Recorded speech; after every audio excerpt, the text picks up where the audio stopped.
Expressed on this program are those of the guests appearing on the program and do not necessarily reflect the views and opinions of 8 News Now or Nexstar Media Group. I'll tell you, Dean really helped. He was in there fighting hard for us.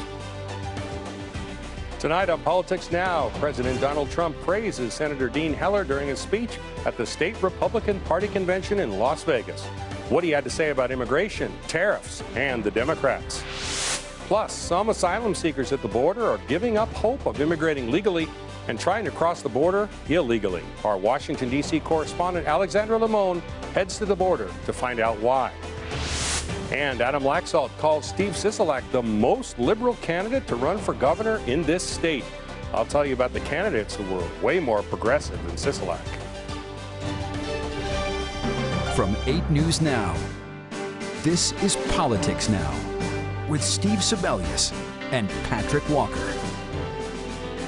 Well, President Trump listed his top accomplishments and ladled out praise for the top of the Republican ticket at the Suncoast Hotel Casino today. Thanks for joining us. I'm Steve Sebelius. Trump was speaking at the state Republican Party convention before heading across town to a roundtable about tax reform at the South Point Hotel.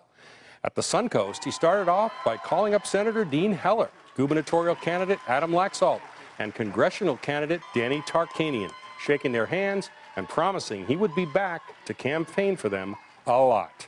Dean Heller got a hug physically and verbally from the president. We've signed the biggest tax cut and reform in the history of our country. That's a biggie. That was where Dean, and I'll tell you, Dean really helped. He was in there fighting hard for us. You were fighting hard. That was not easy, was it, huh? A little bit shaky at the beginning, but that was when there were a lot of people running. People that know her, that's what they call her, Wacky Jackie. That's what you want for your senator? She wants to raise taxes. And I think somebody said she's in Nevada right now campaigning with Pocahontas. Well, Trump there was referring to Heller's general election opponent, heretofore known as Congresswoman Jackie Rosen. The new nickname Trump dropped on the Republican convention crowd today, you'll definitely be hearing about a lot more. Pocahontas was a reference to Massachusetts Democrat Elizabeth Warren, who was speaking to the Democratic State Convention up in Reno. She once listed American Indian ancestry on a college application. We'll have more on the Democratic Convention a little bit later in the broadcast. Trump went on to talk about tariffs and trade deficits. We're the piggy bank that everybody likes to rob from, they like to steal from. And unfortunately, and we have great allies, great friends, we protect them for a very small cost. Trump listed the trade deficits with various countries, promoted his tariffs, and says he's working out new deals with China and Mexico. Trump went on to talk about immigration, conflating it, as he often does, with crime, calling out notorious El Salvadoran gang MS-13, and then he called Democrats obstructionists. Our issue is strong borders, no crime.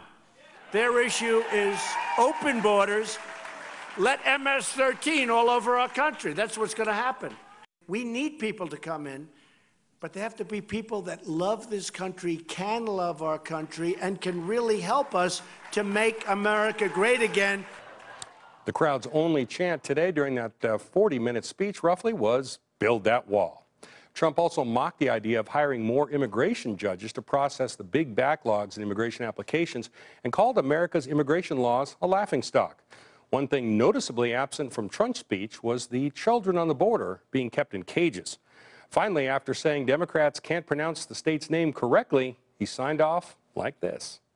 Thank you very much, Nevada. Thank you. Thank you very much. Nevada, we love you. Thank you. Whoops. Thank you.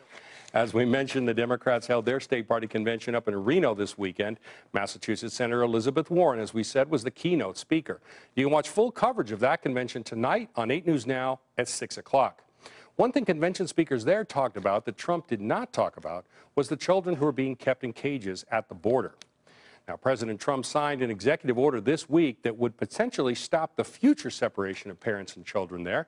Seeking asylum is not against any laws, but legitimate asylum seekers are deciding to risk arrest and up until now separation from their children because of long waits and poor conditions in their home countries.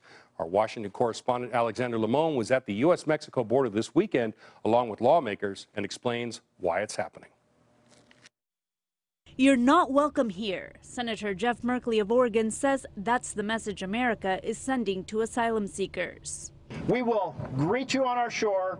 We will handcuff you. We will treat you as a criminal. We will take away your children. On that bridge, just on the other side of this point of entry, is where dozens of people and their children were waiting for days in the sweltering Texas heat. They were hoping for a chance to seek asylum in the United States. But they told us federal agents told them they had to wait. So many did wait, with their kids on the street with no shelter or money. Food and water in many cases is provided by volunteers. Every single day that I've come since Monday, the line's a little bit longer and there's new faces. Democratic lawmakers say the administration's slow response has been pushing asylum seekers to the point of desperation, so they cross illegally.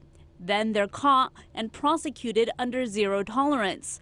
Their children taken from them. Jose Tijerina, who lives on the border town of Hidalgo, says he knew of people who waited for 18, even 20 days.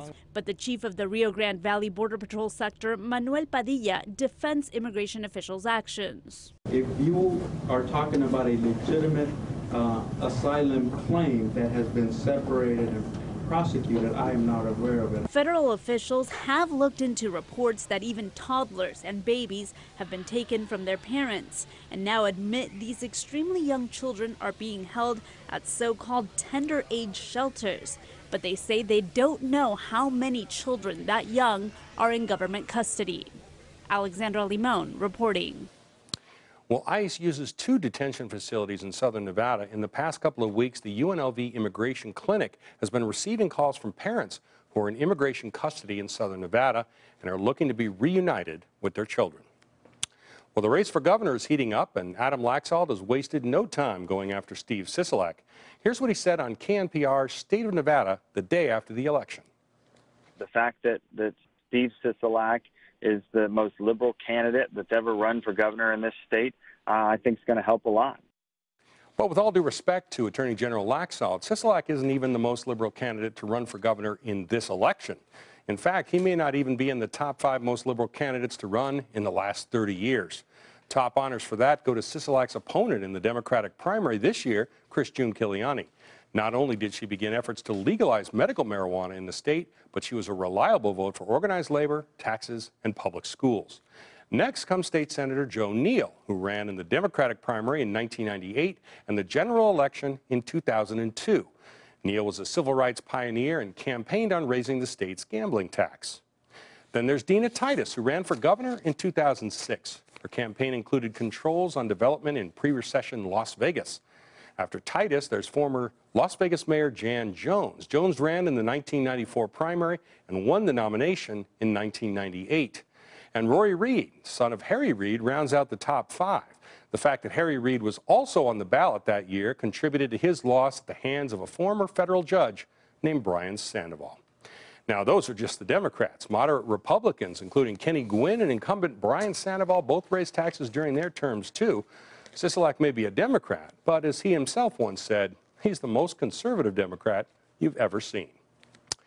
Now, it's legal to smoke marijuana in Nevada, under state law at least. Technically, you're still breaking federal law if you light up. Patrick Walker explains what's being discussed on Capitol Hill that might change that.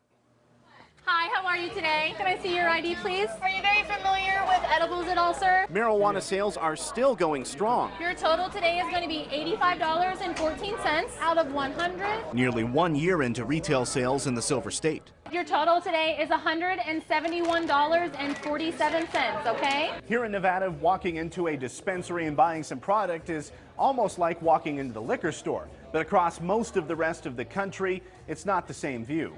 The Source Dispensary has 2 Valley locations, and owner Andrew Jolly says business has been strong, despite his industry being at odds with the federal government. But a new bill in Congress, the STATES Act, would ease most of the federal restrictions on marijuana businesses. It will allow banking to take place, it'll allow hemp to be grown in states where it's legal, and it will exempt marijuana from the Controlled Substances Act in states with legalized cannabis. Nevada Senator Catherine Cortez Masto is one of the sponsors of the bill. She hopes it will once and for all bring marijuana businesses out of the shadows in states with regulated cannabis industries. Because at the federal level, there was always this concern that the feds would come in and prosecute. So this STATES Act actually prevents that. A spokesperson for Senator Dean Heller says he supports the reforms in the bill, though he has not signed on as a co-sponsor. President Trump twice has said he will sign the bill. Well, a similar bill is being introduced in the House of Representatives. Congresswoman Jackie Rosen is a co-sponsor of that bill.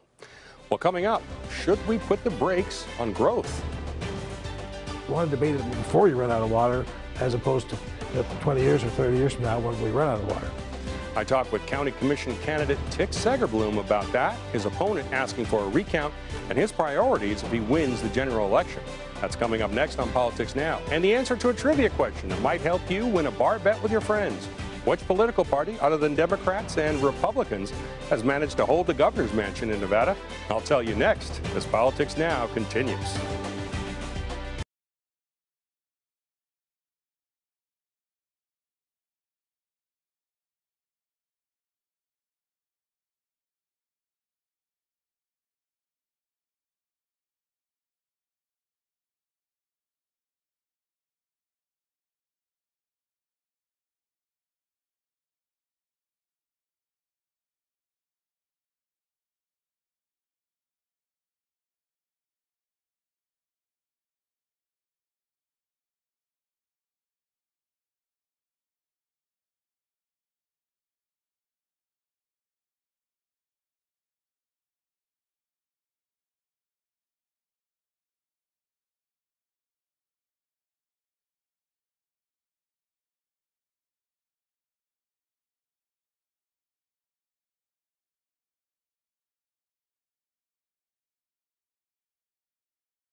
By Finley Toyota. Welcome back to Politics Now. State Senator Tick Segerblom is looking pretty good in his bid for a seat on the Clark County Commission, although his Democratic primary opponent, Marco Hernandez, is asking for a recount. I sat down with Segerblom to ask about the race and his priorities for the county if he gets elected in November. We're sitting down with Clark County Commission candidate and longtime State Senator, State Assemblyman Tick Segerblom. Thanks very much for being here. We appreciate it. Thank you. So you won your primary in your county commission race by 181 votes, nearly 12,000 votes cast. That's coming pretty close. It's a little over 1%, but it was way closer than I thought. Yeah. Well, you were surprised by that result? I was. I mean, everybody said we're doing great, but so hats off to my opponent. He really did a good campaign. It's very negative, but he got a lot of votes. Your opponent, Marco Hernandez, has asked for a recount of all those votes, so they have to go and recount those votes. Do you expect the results to change at all? Everybody I talked to, everybody has said that the margin I have, which is about 1%, there's never been a recount that overturned something like that. So I'm not sure where he's going with it. But he's hired a prominent law firm, and I know them well, so I don't think they would do something frivolously. So that maybe they see something I don't see. And at the end of the day, if it turns out that the recount that he won, I'll support it. Other than marijuana, what are some of your other priorities of the county commission? I think the biggest one is the quality of life. We have been through such a terrible time in the past 10 years that we basically just were trying to survive, and so a lot of government services really fell by the wayside. And so I think we need to try to build those back up, make sure the streets are clean, the neighborhoods are clean, and remind people that the reason we're here to begin with is to enjoy ourselves. We get such caught up in the rat race that we forget that the whole goal of government is to make life easier for people. The schools better, the roads better, the air quality better, and then take a long view. Let's look at where we're going to go. I'm not going to be around forever, but I'd like to say my legacy was we looked at the next 30 years and planned it out, and didn't just take one project after the other project without looking at the whole entirety. Because you know we have a limited amount of water, and you bring in a big project, that's going to take 5% or 10% of the rest of our water. Is that what we want to do? Let's debate those kind of issues. Is the water authority just too accommodating, I guess, for the growth that we have? I think their history is they're too accommodating. First off, I'm strongly opposed to that pipeline. I think that that's the wrong way to go. I think we need to live within our resources. And secondly, everything they have is based upon 300,000 acre feet coming out of that river. Yeah. The fact is that river doesn't sustain that. So I think we need to look at a 10 or 20% reduction in that. So maybe 250,000, 240,000 acre feet, which may turn the whole dynamic. But let's have that debate. Now you want to debate it before you run out of water, as opposed to 20 years or 30 years from now when we run out of water. Yeah. But we do know that there is a finite amount of water, and this valley is also a beautiful little valley. So one of the debates is going to be, do we want to reach all the way up to Mesquite and all the way to State Line? And I think, again, that's something we need to think twice about. I mean, I would rather push it back in and grow up as opposed to everybody having a single-family house and a yard and everything, which is a good goal, but is that the best way to use that limited amount of water? Well, this is a race where really Sheldon Adelson poured a lot of money into beating Tick in the primary. I mean, this is a local race, not just, a big race he poured money in, but it was a local race. He'll be facing Trish Marsh in the general should he hold off the challenge by Hernandez. Do you think Adelson will be backing her too, pouring more money into such a local race? Well, it's definitely possible. I mean, obviously he doesn't like Tick, and Adelson has shown a propensity to give money even to long shot candidates like Newt Gingrich that he did in that one presidential race.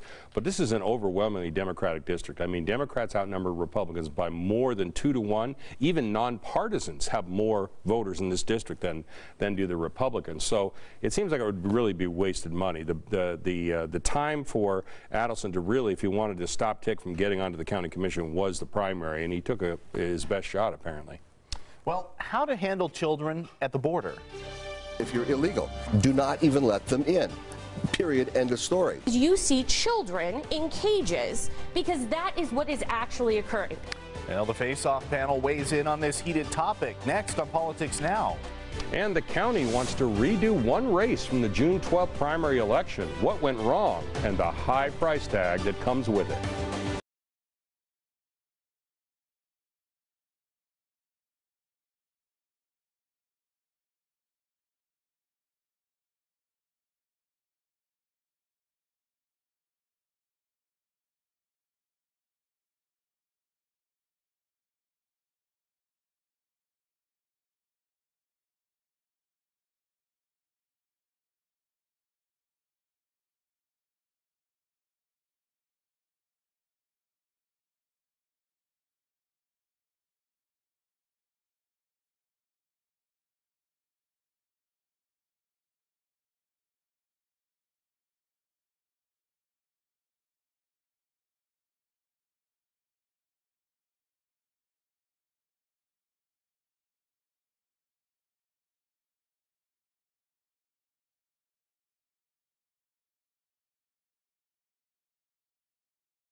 On question 3.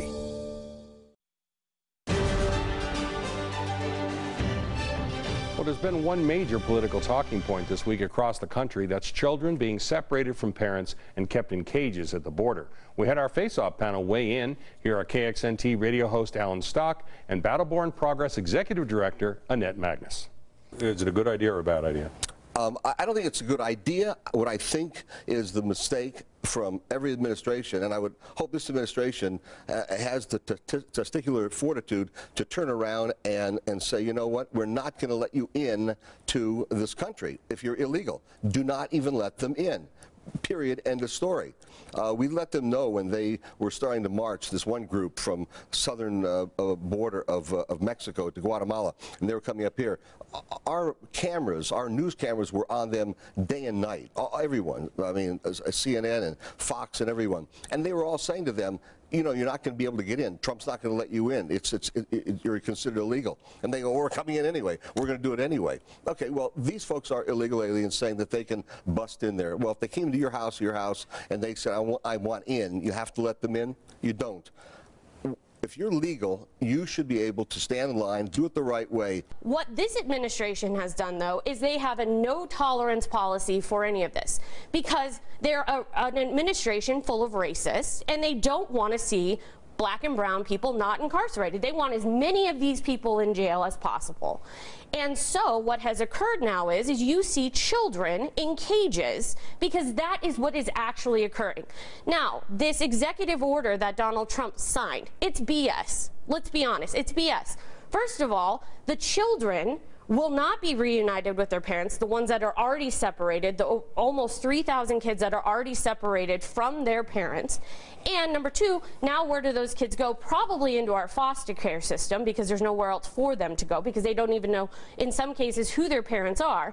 And lastly, there is a loophole in this executive order, it's 3B, that says that these policies could still remain in place. So they still could be putting children in cages and separating families. You just played the race card. So there you go. This, obviously, you still do it some more, because this is what the left does. They have nothing else to talk about, number one. Number two, I can tell you that I have actually posted pictures at KXNT Radio on our Facebook page, where there are pictures of children from 2012 to 2014 during the Obama administration in cages, as you're talking about. By bringing up the Obama administration and bringing up the Bush administration, they're trying to shift blame for their racist policies. That's the bottom line. There you go. Donald Trump does not want to own the fact that he's putting children in cages. He doesn't. This falls squarely on the Trump administration and the Republican Party. And him making excuses, oh, I can't fix it, now I suddenly can fix it. I don't know if he's dumb or if he's a liar or both, but he has the power to fix this. The Republicans control the agenda here. If they don't want this to occur, then they need to fix it. This is their fault. This is their policy, period. You can also watch the panel debate two campaign issues, Adam Laxalt's comments on abortion and what Jackie Rosen has said about her undergraduate degree. That's on LasVegasNow.com. Look under the news tab and find the link to political news. Patrick? All right, Steve, time for the race now, where we go over some of the other big stories in the 2018 election. It looks like a second renewable energy initiative will make its way onto the ballot. Backers of the Renewable Portfolio Standard Initiative turned in twice as many signatures as they needed. The current RPS is 25% renewable by 2025. The initiative would make it 50% by 2030. Clark County Registrar is asking to redo one race in the 2018 election, and it's not going to be cheap. Registrar Joe Gloria says it would cost $135,000. That race, the Republican primary for public administrator. He says election workers inadvertently let people vote twice in 43 instances. Only 4 votes, by the way, separated first and second place in that race. And as debate challenges fly back and forth, Steve Sisolak is the latest to weigh in. He challenged Adam Laxalt to 3 debates in the governor's race, including one each in the North and South, and one that involves Spanish language television. He also said he wants to invite all gubernatorial candidates listed on the ballot. That would include the Libertarian and Independent American parties. So I should say that we are here at Channel 8 planning on hosting several debates during the general election cycle, including for the governor's race. So Steve, what would be the reason that Sisolak would go out and say, hey, we want all of the candidates in the debates? Well, and for one reason, the more candidates, the less each candidate who's up there has to talk. So that helps out in these debates. Plus, third-party candidates sometimes might say things that make the mainstream candidates look a little more reasonable, compromising by comparison to some of the things that a libertarian or an independent American might say. But, you know, other than candidates representing the Silver Party, that's right, there was a Silver Party in Nevada, 1895 to 1911, every person who has ever served as governor in Nevada has either been a Democrat or a Republican. Very interesting. Well, Attorney General Jeff Sessions is returning to Nevada next week. We'll tell you where he will be speaking. Coming up next on Politics Now.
This is What to Watch, where we tell you what we are keeping an eye on next week. Attorney General Jeff Sessions will be in Nevada on Monday. He's speaking at the National Association of School Resource Officers School Safety Conference. It's at the Peppermill Hotel and Casino there in downtown Reno. Yeah, a lot of people being in Reno. Senator Elizabeth Warren was expecting Reno on Saturday night or Saturday rather, to talk to the Democratic Party convention, and all the Democrats are up there as well for that. Yeah, so. Busy weekend. Both state conventions happening today. Right. Everybody loves Reno. Well, thanks for watching Politics Now. I appreciate it. You can email me at Sebelius@LasVegasNow.com. My email is pwalker@LasVegasNow.com. Stay up to date online and watch us right here every Saturday.